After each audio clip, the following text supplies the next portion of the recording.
sitting in today for Jay Zimbauer with this edition of Car Time Radio.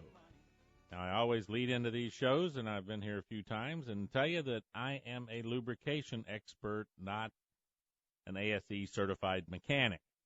So hold those questions for Jay that have to do with the mechanical repair or advice you need to keep that car going, because I'm sure Jay can answer all those questions. He's a genius when it comes to automotive repair.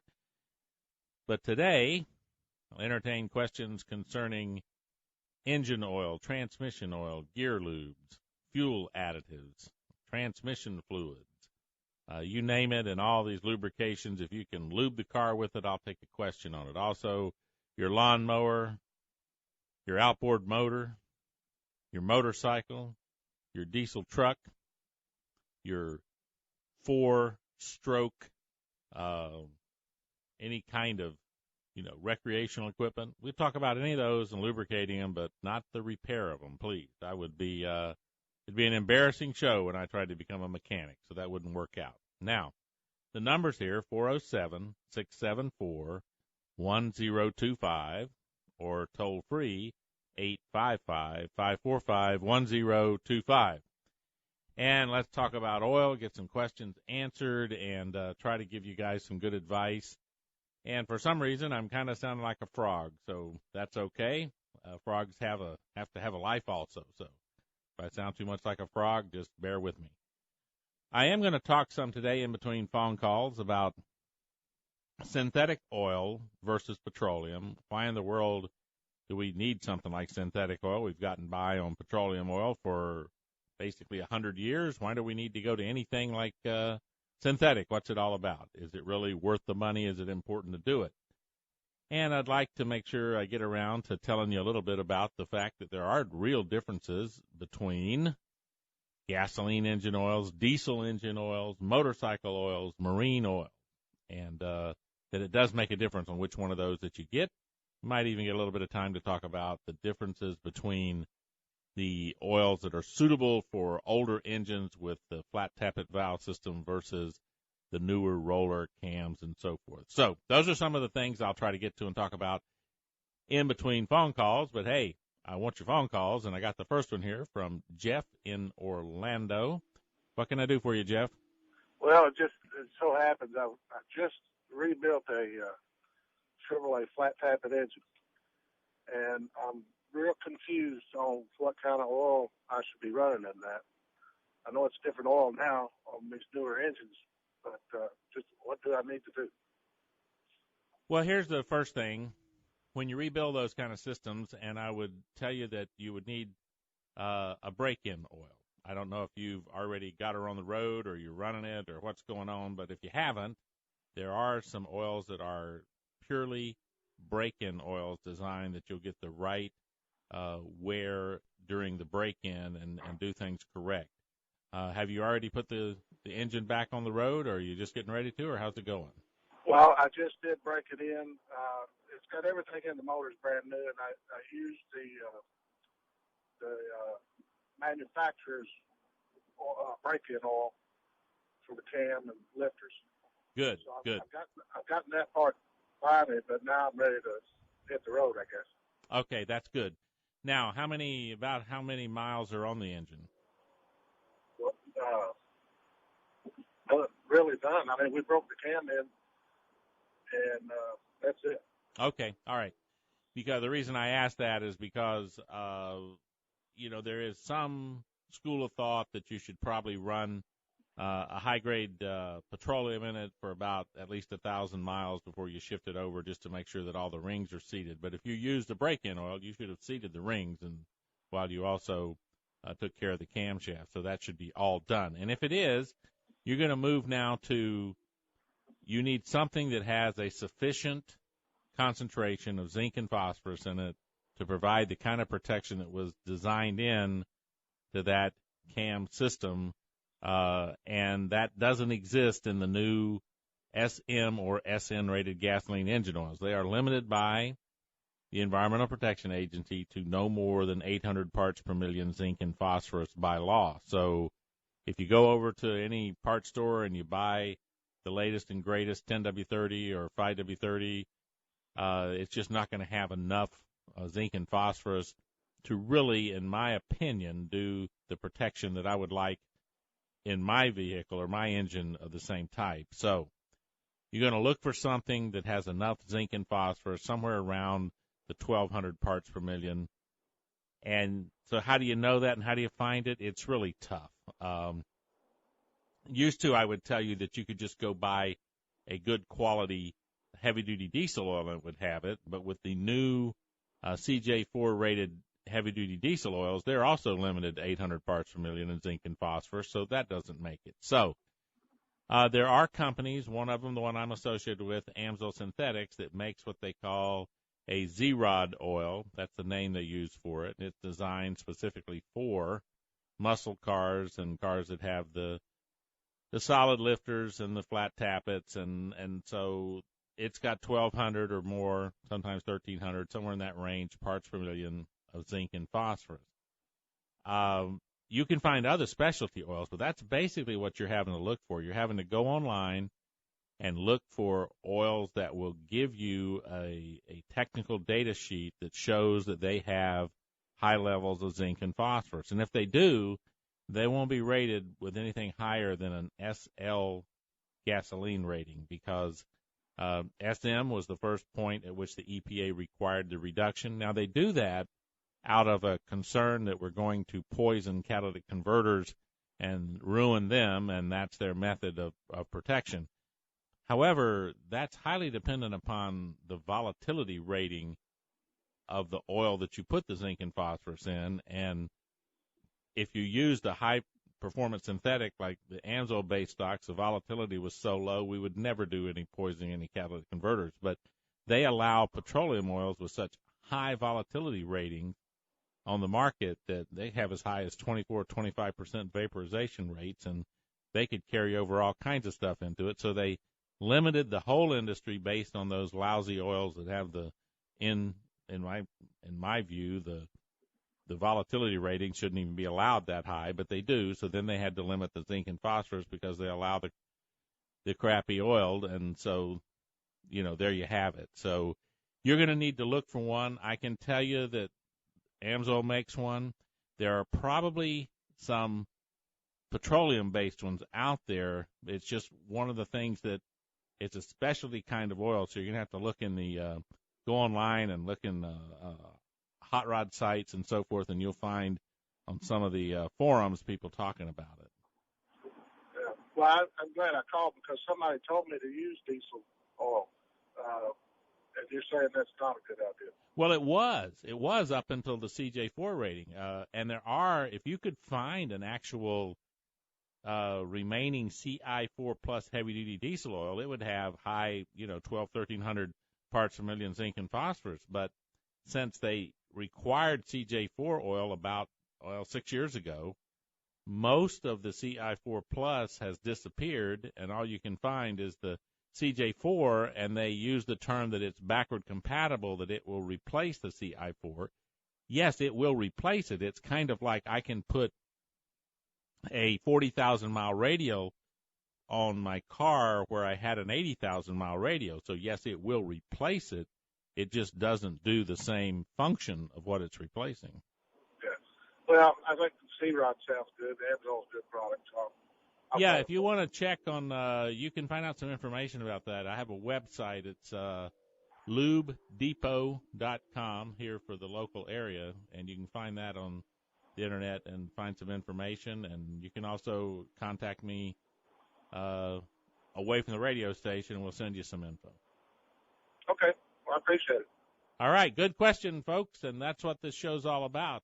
That's a great question to start out with. It opens up all kinds of conversations, but we're going to take a break, pay a few bills, and the number again here, 407-674-1025, or toll free 855-545-1025. Call me. I'd like to talk to you.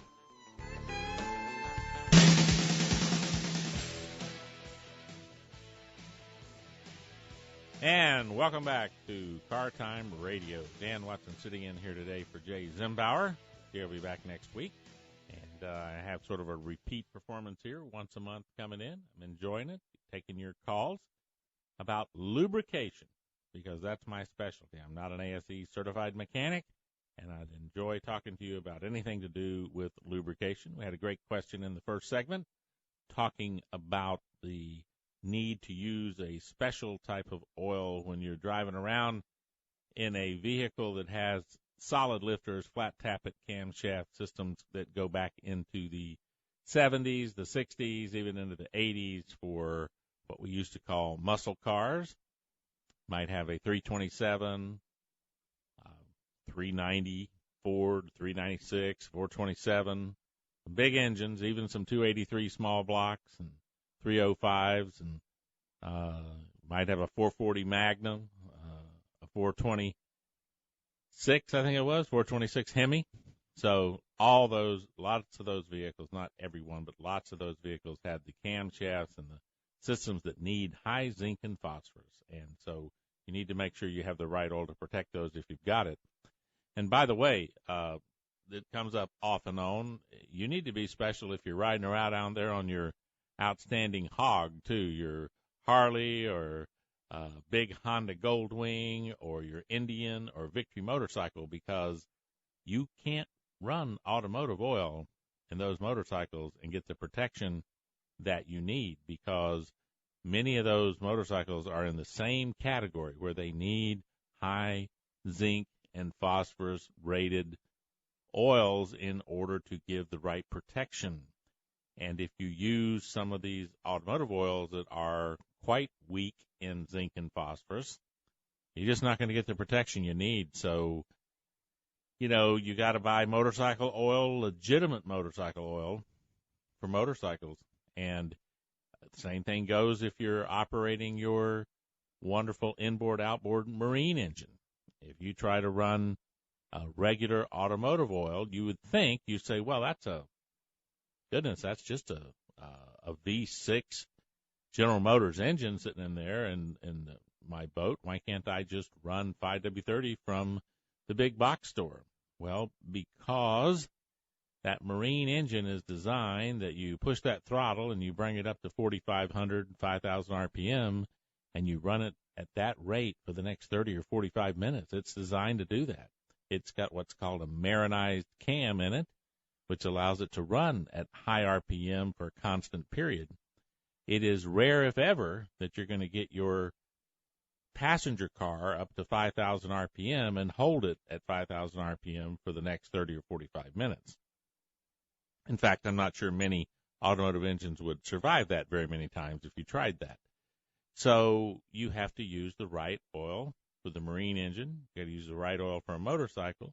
You need to use the right oil for your diesel engine, and you need to use the right oils for your automotive application. So, yes, it is unfortunate that it's become complex, but the better we make and the more specific, or shall I say, the more we tailor engines to be run for certain specific applications, then we've got to design the lubrication to match up to that.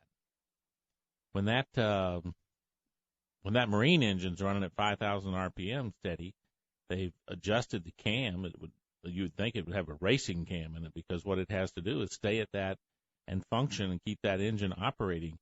Now, there's a measurement associated with oil called high temperature, high shear.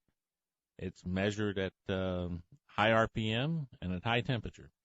And what it means is that you've got to show protection, and that is very important in a marine engine that's going to run at high RPM all the time, because that would be a test that would reflect if the oil can handle that.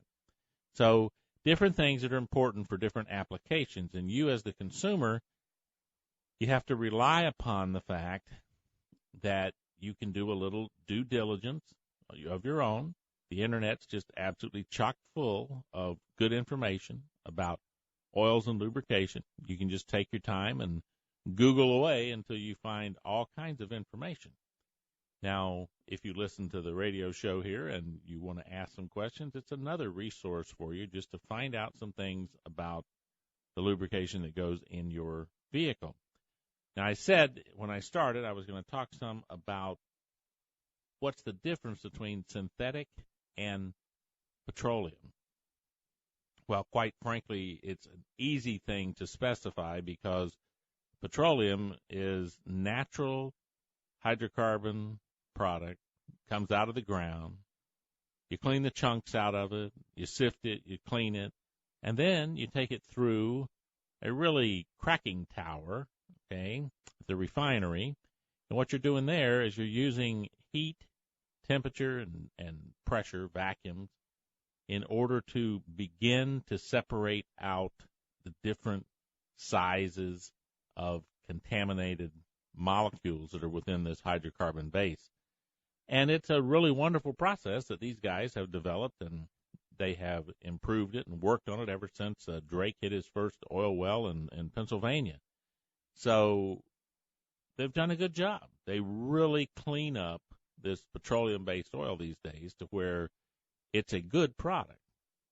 Now, synthetic in its truest form is a simple definition. It's taking two lightweight molecules and synthesizing a heavyweight lubricating molecule. You notice there I gave you a chemical definition because in its truest sense, synthetics are chemical-based produced products. In the same way that you would say that you make plastic, that's a chemical process to make plastic. Well, when you make synthetic oil, the legitimate original way is to use sources to synthesize something to make it. Now, there are some classifications today that stretch that application out in some ways further than what some of us in the industry think it should have, but that's what we're living with now. So all synthetic is not created equal. That's the first thing that you really need to put away in your mind. And by the way, neither is petroleum. There's just no doubt about it. I mean, everybody thinks the old saying was Earl is Earl, right? It's just ain't nothing wrong with oil. It just gets dirty. Well, that's not entirely true. We could go into a whole bunch of stuff, but you know, there's two basic types of petroleum oil in the world. There's stuff that's called paraffinic or asphaltic, and that's the two classifications. What's amazing is that there's way, way more asphaltic oil than there is paraffinic, and asphaltic oil is being used in huge quantities to make gasoline diesel, but the byproduct that you can't quite turn into diesel and gasoline, you still got to do something with it, so it gets cleaned up and turned into lubricating oil. Now, it's not as good, that petroleum base, as the paraffinic base stocks, which do come out of Pennsylvania, and everybody always, pick on Quaker State and talk about it was full of wax and all that kind of stuff. Well, it is, and there's no doubt about that, and they did a great job of using chemicals to control that wax. But, that paraffinic base in there is about, 10 times better lubricant base than the asphaltic base that comes out of West Texas and Saudi Arabia and these different places, because it's just a slightly different hydrocarbon compound that's making the petroleum. And the one that contains more of the waxy substances in it actually ends up making the better lubricant base stock, but then it has trouble with that wax crystallizing at cool temperatures and all kind of things, so the chemists get involved to fix it. But oil is it's not all the same. There's better base stocks, there's better additives, and there's better companies that know what they're doing. So you can get differences. And when it comes to synthetics, boy, let me tell you, there are clear differences in synthetics, which we'll talk some about when we come back from the break. But give me a call here. My number is 407-674-1025 or toll free 855-545-1025. And we'll be back right after these messages.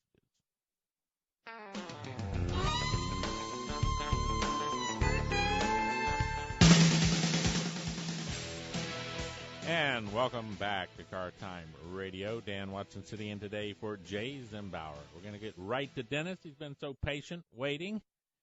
Dennis, welcome to Car Time Radio. First, I got to ask you, I see on my screen here a snowblower, and so where are you from? I am from Belleville, New Jersey. All right. And I'm here in Orlando on business, and I just caught your show. I've been driving down Route 4, Interstate 4, and I wanted to ask you, I have a Craftsman snowblower. It gets a lot of work. You know, we've had another rough winter. Last summer, I drained out all the gas and let it sit idle, and I had a really hard time starting it when I finally got it cranked up.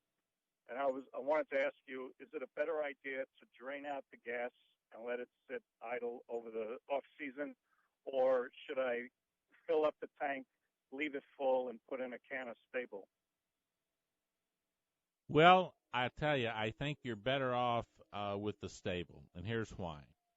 A lot of times when you take one down to empty and let it run until all the fuel goes out, that's okay. But what happens is that the carburetor and the internals sometimes are dependent upon having fuel to actually nurture the little gaskets, O-rings, and rubberized components.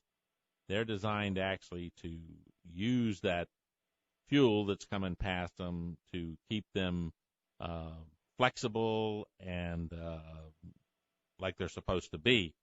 And so when you take and have it empty for a period of time and you go to start it back up, sometimes what can happen is little moving components that should actually move, they stick because those rubberized components now are very dry and they don't actually move and sometimes slide like they're supposed to in the places they are. So I think if you use a good fuel stabilizer that's going to hold you. Now, I know in Florida, and I'm assuming in New Jersey, that you're going to be using a mixture of ethanol and regular gas. Is that correct? Not for this one. This one says no ethanol. They want pure 87 octane. That's good because that eliminates one problem. All you have to do is put a good fuel stabilizer, because most of the good ones are going to be good for about 6 months perfection and out to about 9 months to a year where they'll still do their job, but you'll start losing some octane rating of the fuel once you go past the 6 or 7 months. But without the ethanol complicates the issue because you have to use something that will also prevent the ethanol from delaminating, so to speak, and coming out of solution. But I think you're better off with the stabilizer in the fuel and fill it up like you said. So 7 or 8 months, like from May to November, December, I should be okay. Yeah, a good stabilizer will last that amount of time. You might end up with the fuel going from 87 to 85 octane in that last couple of months, but it'll still run and start up and do okay. And the fact that you fill the tank all the way up means that it can't get a lot of exposure to oxygen, so it's not going to do much, and it's not going to have any condensation build up in it because you fill the tank all the way up. Okay, great. Thanks for the advice. All right. All right, folks, good call. We take them on anything from lawnmowers, boats, to snowblowers. So we are ready to answer your calls. Number here, 407-674-1025, or toll free 855-545-1025, and it's a good chance to ask that question you always wanted to know about. What kind of oil to use in your car? What's the differences is? Should you use synthetic? Does your car really qualify for a good synthetic? Now, when it comes to talking about synthetics, I'm just partial. I think that you can't beat the quality of Amsoil synthetics. But what I have to give you a caution on is make sure you're buying the Amsoil synthetic that you think you're buying. Now, Amsoil has 3 families of oil, 3 levels. The very lowest one, and I say that, tongue-in-cheek, because it's the one that we would say is equivalent to everybody else's synthetic really in the market. It's normal drains. It's a good synthetic, and that's what they call OE synthetic. We have a mid-grade, which is called XL. which would be Extra Life. And that's a very, very good oil, no doubt about it. But the one for me I prefer is the Amsoil Signature Series synthetics, because they're the premium oils that the company started with and has developed over the years. They are the top shelf oil with just bulletproof performance and so forth. And they cost more than the other oils, no doubt about it. So my point to you is, don't pay the price for Signature Series oil and end up receiving OE oil. That's just terrible if that happens. So you be careful about that. The OE oils will be priced really well, somewhere in the $6 or $7 range. The XL oils will probably be priced somewhere in the $8 range, and the Signature Series oils will be in the $10 range. So you should expect that, and I want you to get what you want and what you pay for. Don't pay $10 for Amsoil and find out that it was OE oil and it wasn't the Signature Series oil. You cannot go wrong by using any one of the ones that say Signature Series. They are the top of the line. It's like buying the top of the line radial tire. You're just going to get what you pay for. It's a very good oil. Now, I'm called all the time with people saying, where can I find Amsoil? Where can I find Amsoil? And I am doing a pretty good job here in the Orlando area of making sure that your local Ace Hardware store has a good supply of Amsoil. So you got an Ace Hardware store anywhere close to you, give those guys a try, because they're being very cooperative and working with me to try to get a good spread of Amsoil set up in all of those stores so that you guys will not be looking and running around all over the place trying to find Amsoil, trying to get it where it's convenient for you.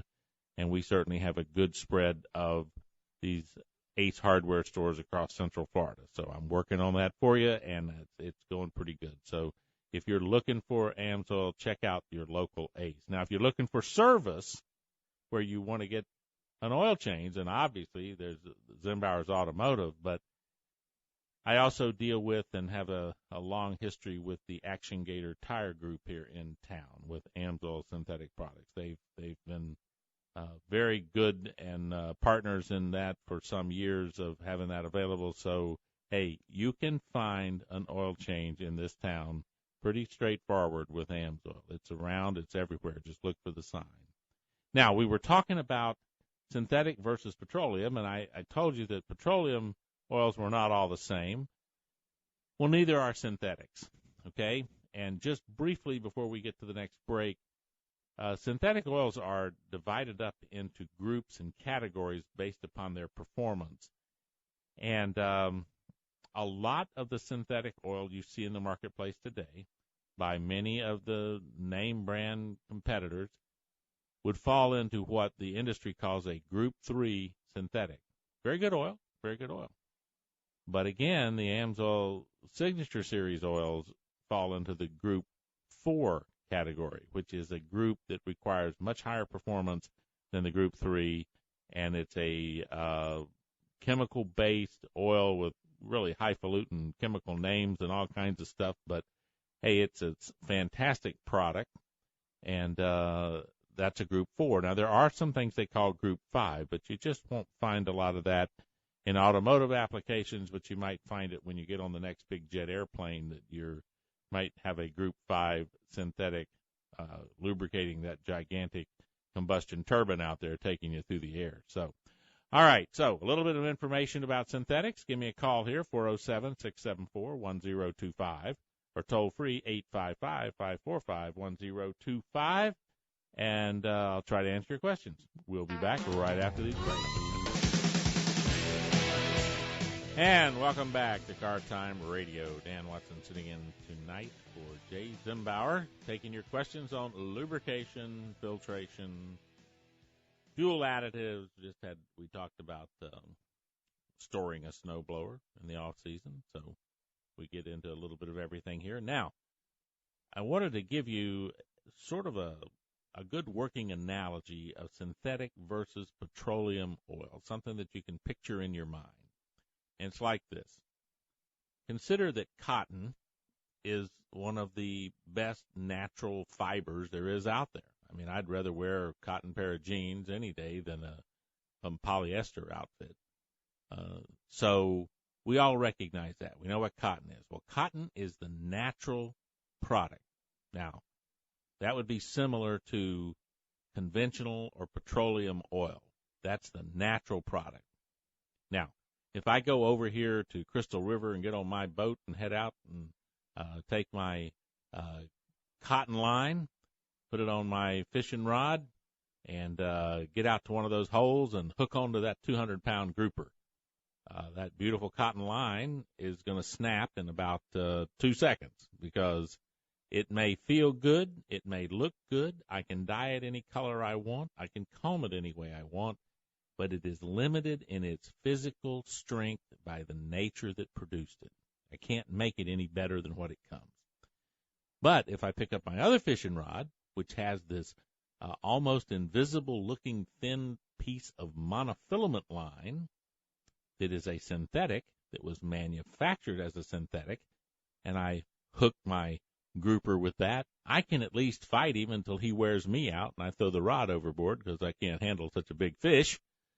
But the truth is, I've just given you an example of the difference between synthetic and petroleum. The petroleum oil comes out of the ground.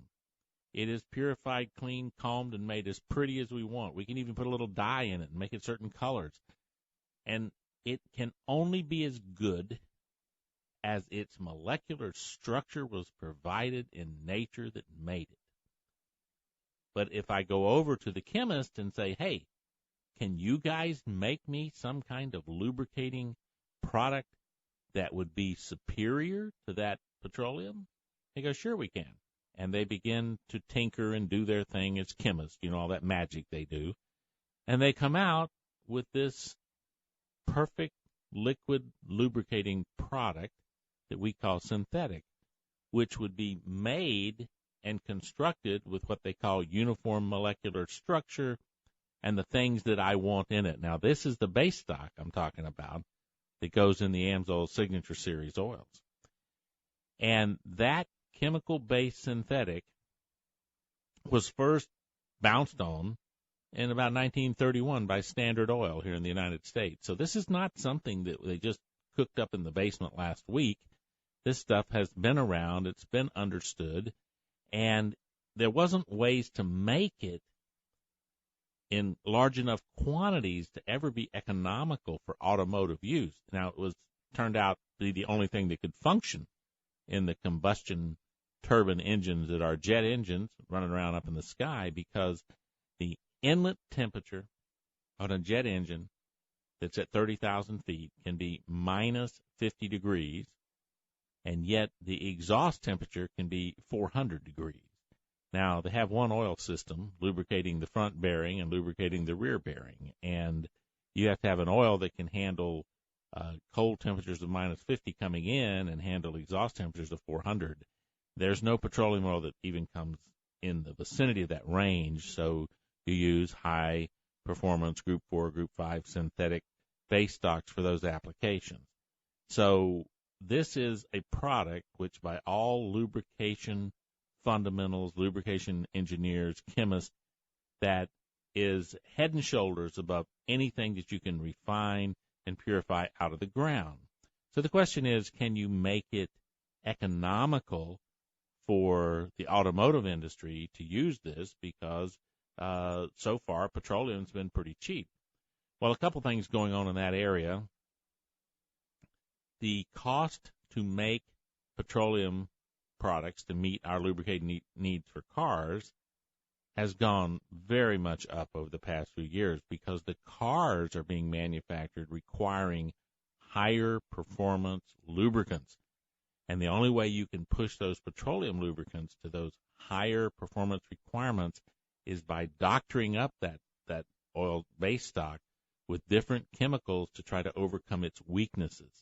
But in the end, there are certain weaknesses you can't overcome. It can't handle the cold temperatures. It can't handle the hot temperatures. It does not have the range of a high-performance synthetic base stock.